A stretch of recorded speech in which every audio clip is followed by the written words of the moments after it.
Hi everyone and welcome back. This is day 5 of your training.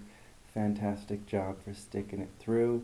We're going to finish strong with some fantastic energy work, a little different, show you a couple more moves, and we're going to do things slightly different. Of course, we're going to start with our exercise, so you're going to go ahead, hop on up. We're going to do our jumping jacks as usual. Alright, and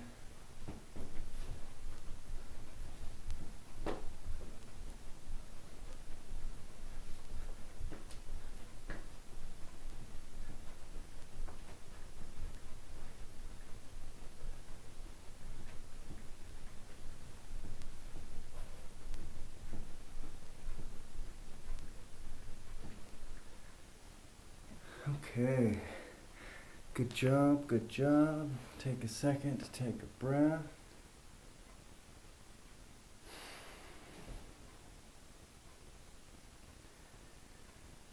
We're going to end up doing some squats next. So stand on up. And 3, 2, and 1.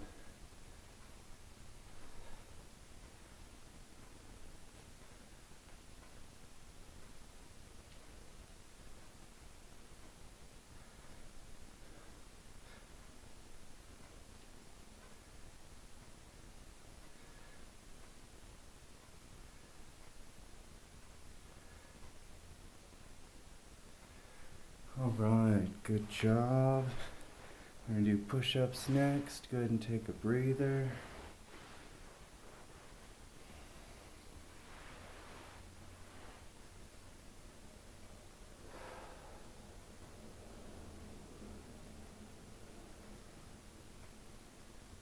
Alright, hop on into your push-up position. Do, 20 of them, or 20 seconds long, whatever works. And go.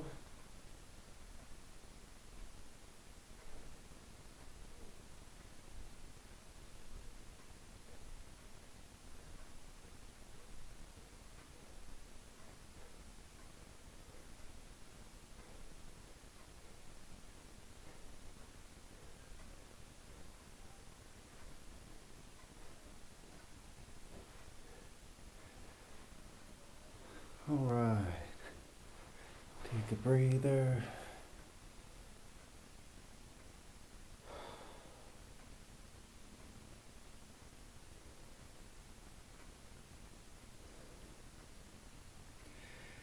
We're going to do a plank next. Not too long. Get those abs engaged. Alright. And 3, 2, 1.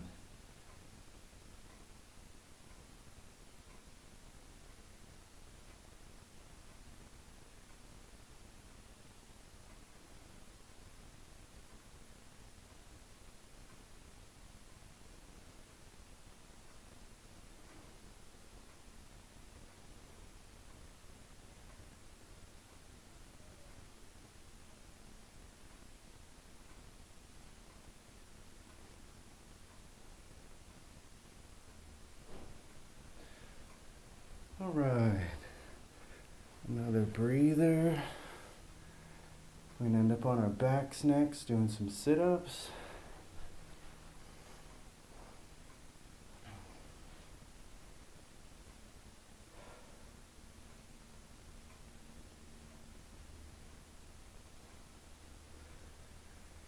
And 3, 2, 1, and go.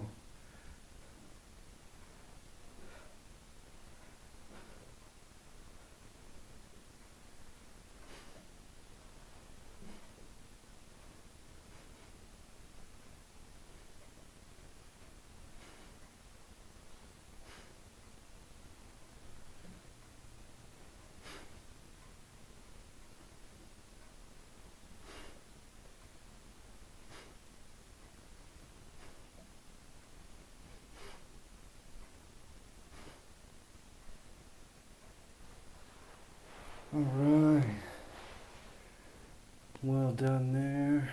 Good job.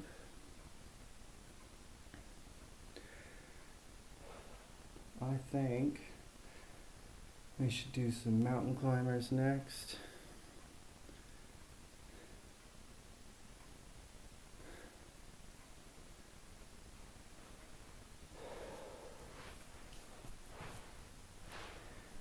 We'll go ahead and hop into our push-up position. Knees are going to come up to the chest and go back. And 3, 2, 1.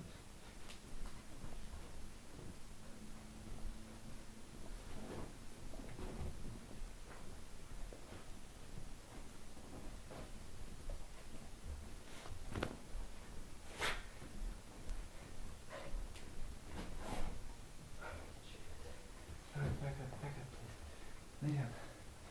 Move. Alright, good job. Take a breather, take a break.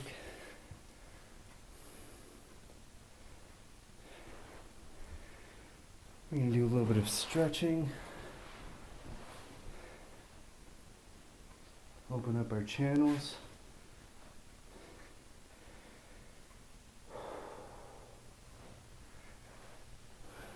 When learning things like Kung Fu and developing your inner energy and your chi, one of the most important fundamental skills is flexibility and getting stretched out, opening up those channels, allowing for better blood flow and allowing for your chi to flow as well, to move from the Dantian, or their stored point as referenced in China, right over here, like in your navel. Like if you were to balance your body completely flat, it would be the point where your balance is. That's where your Dantian is. And being flexible is important for moving energy from one place to another, keeping those channels open and allowing better use of chi when they break things, for example. So we'll go ahead and bring our feet together and stretch your legs down.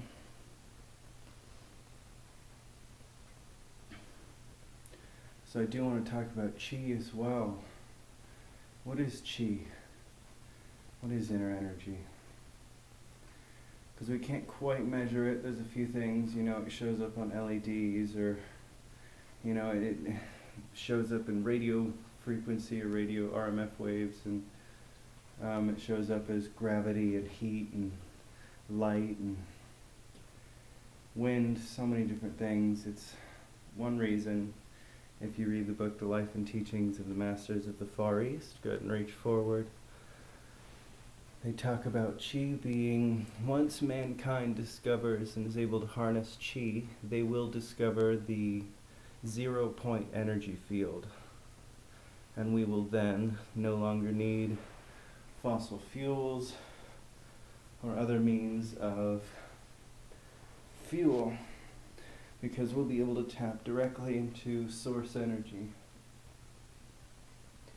Chi is also referenced from high-level manifestation people as the energy that everything precipitates into form from.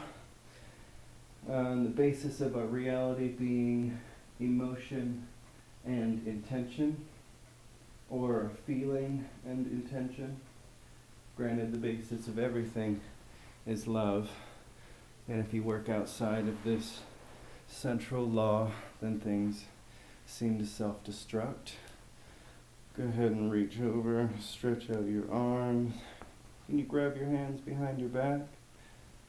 So one important thing is to follow the law of love and to move always in parallel with this energy.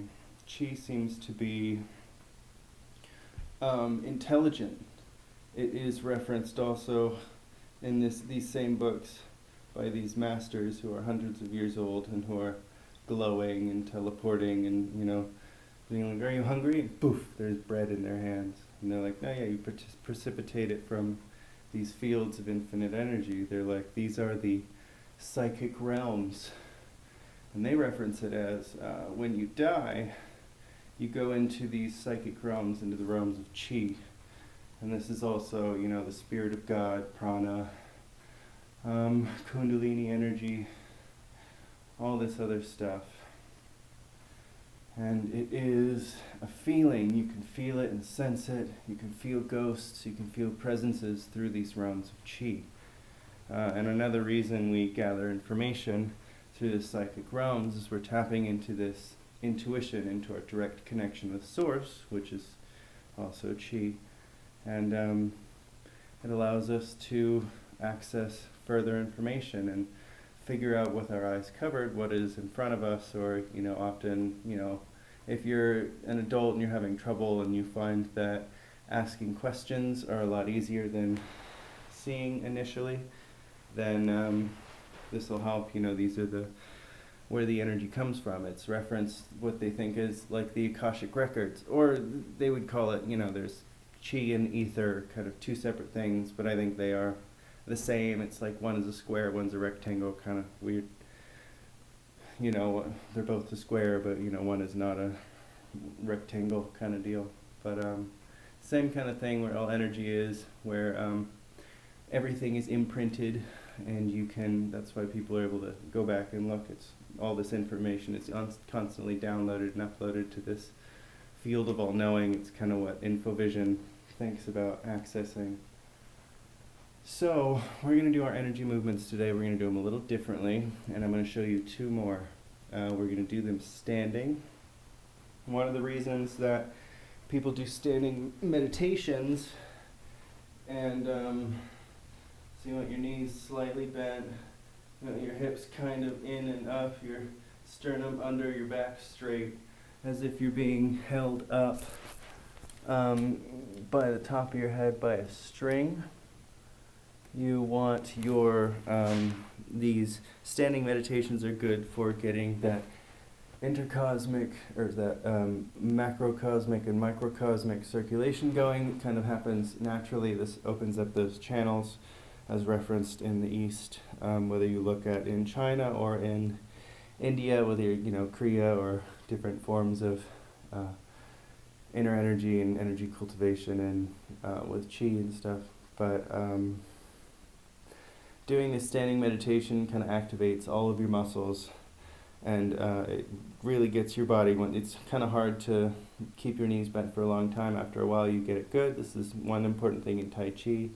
It includes your whole body. It allows you to get comfortable, and it fills your dantian and gets the microcosmic and macrocosmic circulation. You can look those up.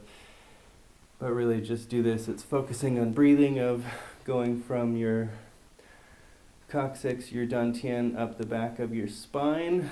This is like energizing your spine with prana. There's different exercises, breathing in and out, which can flex this muscle here, which is also like a pump, pushes energy and chi up through sutures in our skull, through, I believe it would be a thalamic gate, through your head, over the top, over down in front, over down your neck, down your chest, and back down into your dantian.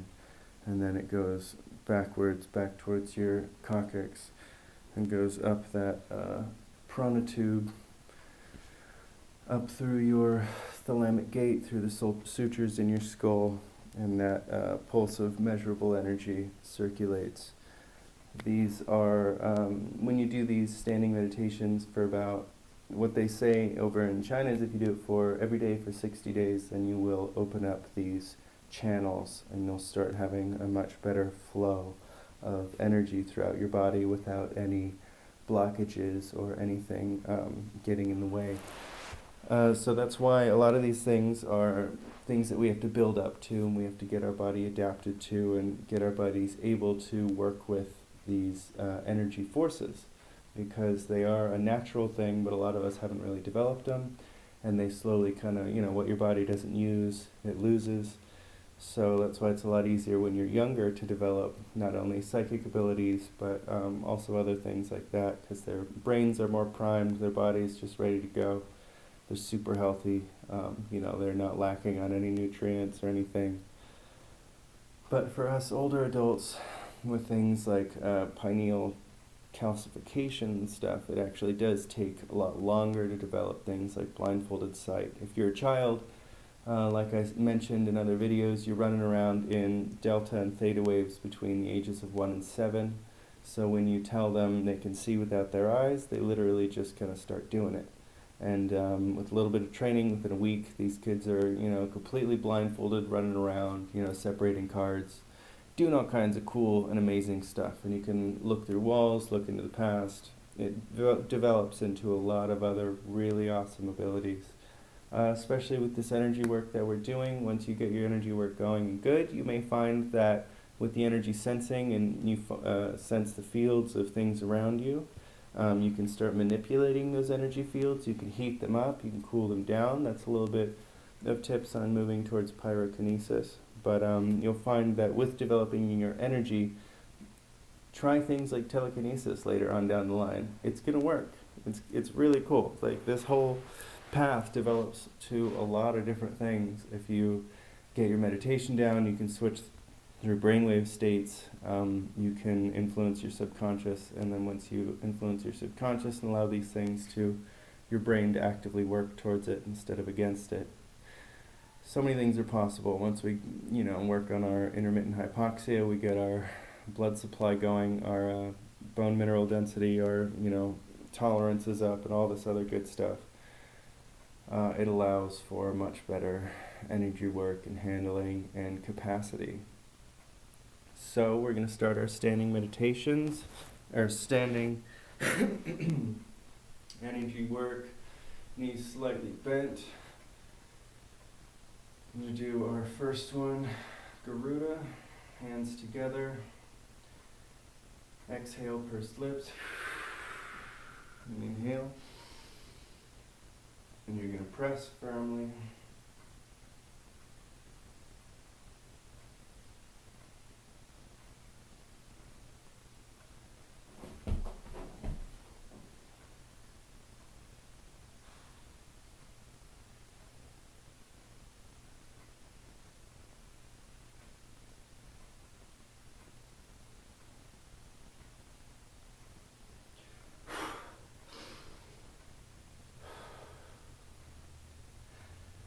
Good.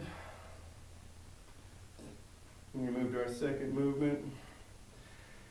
Hands above your head, and exhale. Bring them all the way down, back behind your ankles. All right, are you ready? And inhale.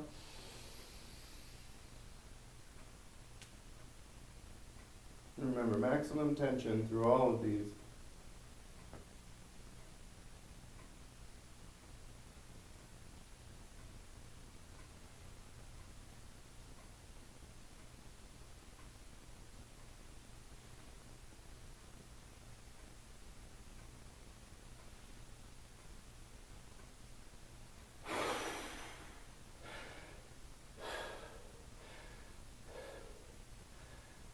Okay.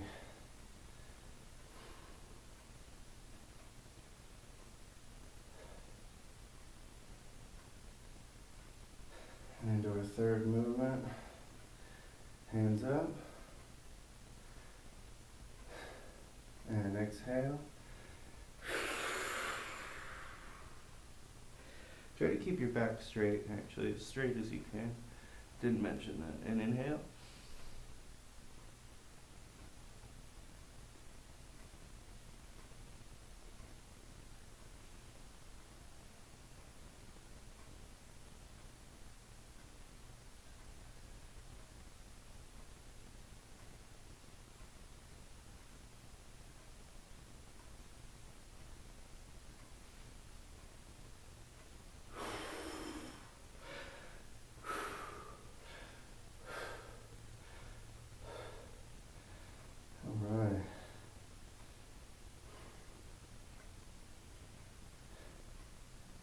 Good job.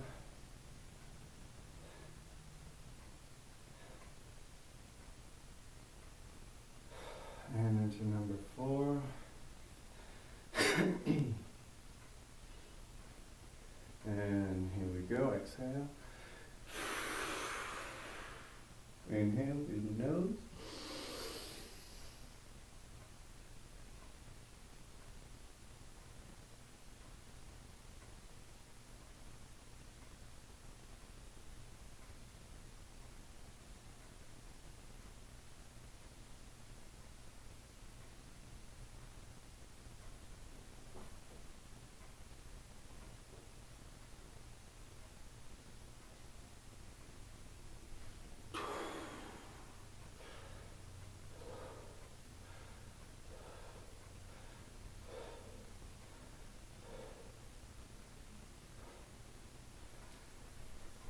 All right.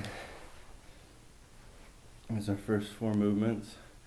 Go ahead and take a seat. We're going to learn our next movement here on the ground. And then we're going to do it standing. We're going to actually learn 2 of them right here. And then we're going to do both standing.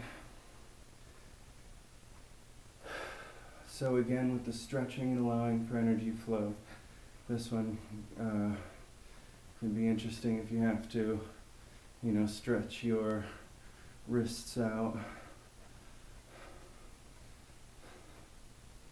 shake them out. So we're going to start with wrists together like this, right? Hands out, elbows slightly bent. And you're going to exhale. And you're going to inhale here. And you're going to go out. And we're going to turn and come in. And then you're going to bring it in. And you're going to hold it. And you're going to exhale.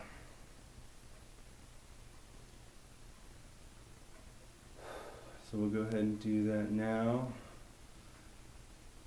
So we're going to start. Hands out. And we're going to exhale. Inhale. Intention.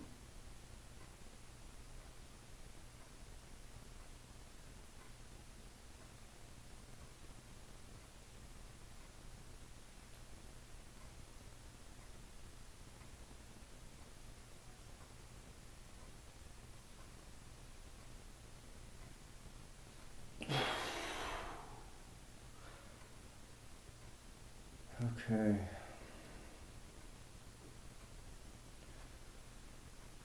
Now we've got the basics. We're going to do that one more time. Hands together, down, up, out, and come in. And when we come in, I want us to snap in. I'm going to snap in. And then when we exhale, we don't have to go. We can just exhale. So here, out, in, exhale. All right, one more time. Hands together. And down. Up. Tension. And see your body filling with light. Feel the energy. Imagine it.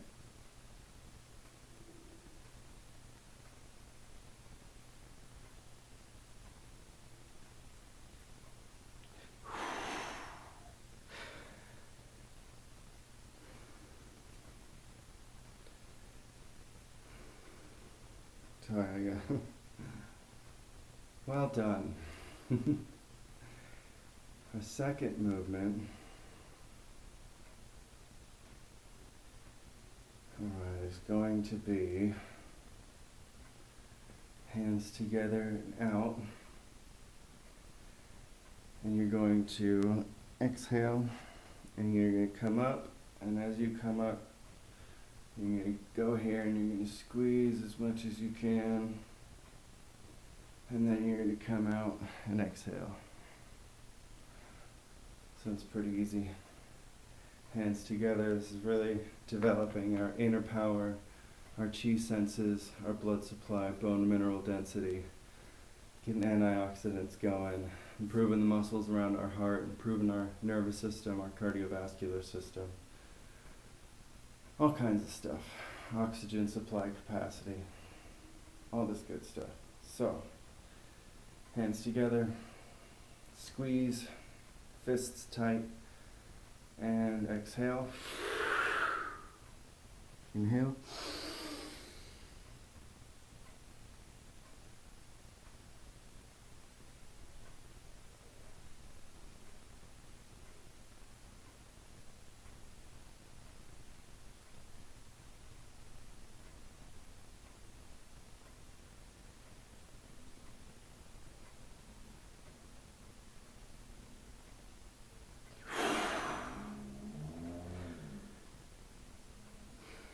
Just that little bit of stress, with as much of that hypoxic situation as we can.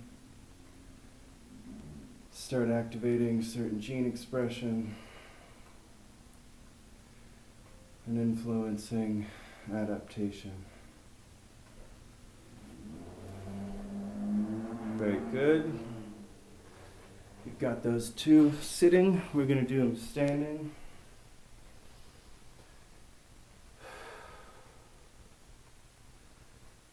Alright, so knees bent, wrists like this, arms slightly out, and exhale, inhale.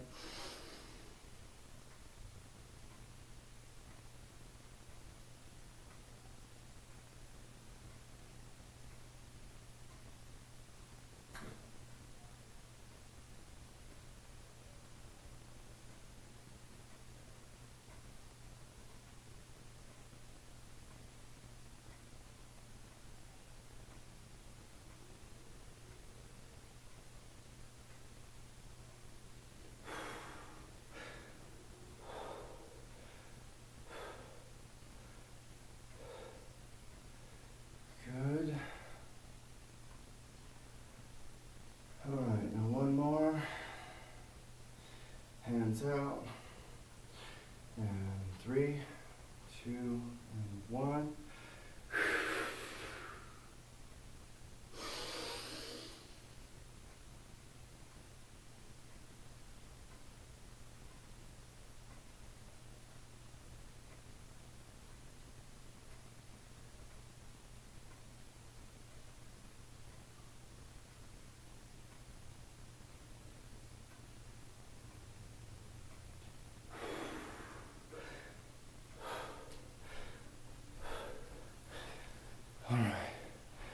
Wonderful job.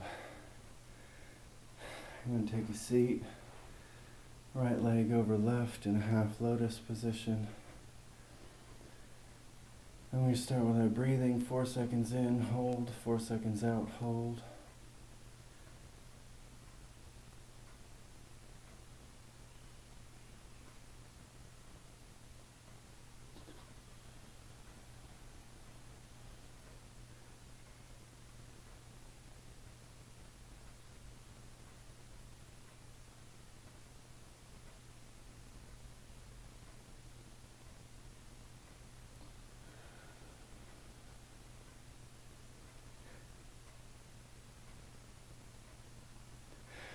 Alright, and breathe normally. Sense your energy. We're going to talk about energy real quick. Give ourselves a second.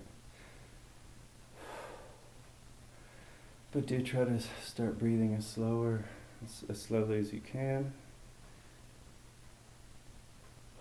And we're going to talk about the polarization of chi.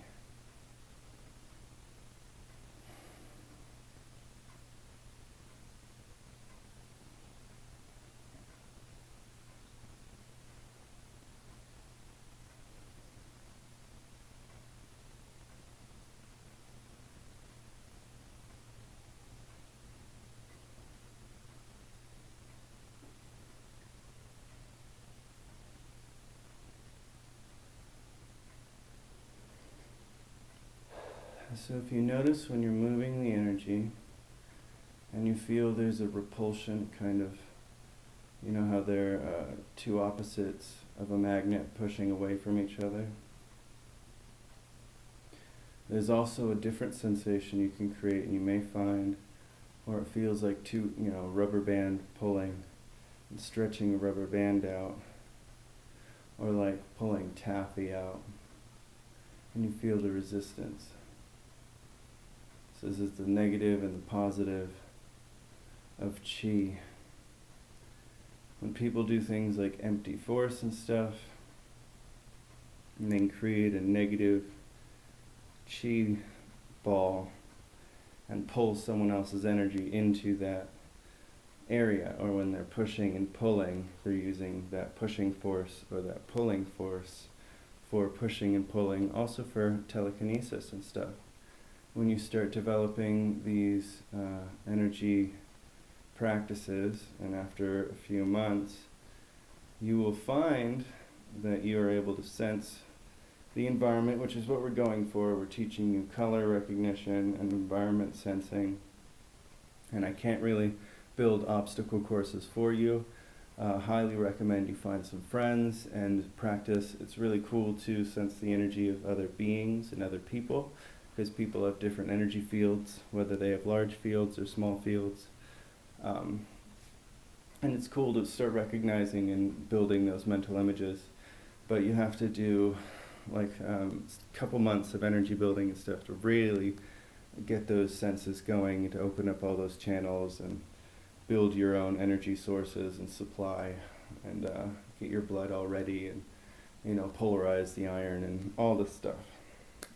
Takes some time and effort, but it's really cool. Make sure you continue sensing, feeling, even if you're just like watching TV, with 2 fingers, you're like scrubbing your hand with your chi. You're just kind of like really getting those senses strong, and really, tracing your fingers, sensing the environment around you. Really big one. Often you don't even have to close your eyes. It's almost like a thing you can turn on and off, and just start feeling the environment, feeling objects. And this is going to be the basis for developing that sight. In order to actually develop that, you have to put the blindfold on, and you have to blindly start stumbling through your house. And you've got to have a friend, or use the program that I give you and actually practice daily with the random color generator, because that will help you develop the senses. And once you get it, then have a friend who's maybe holding up other pieces of paper in another room, and start telling what she has or he has in the other room. And it's just a progression thing, but that's it for our energy work, for our energy movements. I may end up having a Patreon up where you can follow me along on other things. You've got everything you need to build your energy, to start sensing. You've got the tools. We're going to go over some Kundalini breathing that I want you to try, which is very interesting. If you keep up with that, you're going to see some incredible results as well. I want to leave you guys with as much valuable and solid information that you can take with you, and you can actually change your life. Improve your own physical health, improve your energetic sensing for things like Reiki, for sending energy, and this is the cool thing. Like another thing with chi is non-local. It doesn't abide by the rules of space and time. This is why if you're on a Zoom call with someone, you can telekinetically move something in their room through the Zoom call. As long as you see it, there's no separation between time and space.